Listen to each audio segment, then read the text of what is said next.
Monday.com is a versatile platform for task management, offering customizable features to streamline workflows and enhance productivity. Here's how to use it effectively for task management. Create a board. Start by creating a new board for your task management needs. Choose a template or create a custom board tailored to your workflow. Customize columns. Customize columns to represent different stages or categories of tasks. Common columns include To Do, In Progress, Review, and Done.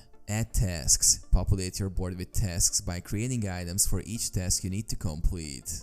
Include details such as task descriptions, due dates, and task owners. Set up assignments and due dates. Assign tasks to team members and set due dates to ensure accountability and track progress. Use color coding or labels to prioritize tasks and highlight critical action items. Track progress. Update task statuses as you make progress. Move tasks across columns to reflect their current status and track completion. Utilize communication tools.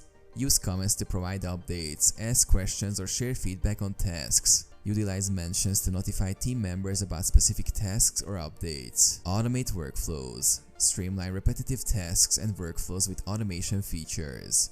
Set up automation for task assignments, status changes, reminders, and notifications. Review and analyze. Regularly review your board to assess progress, identify bottlenecks, and make necessary adjustments to optimize workflow efficiency and productivity.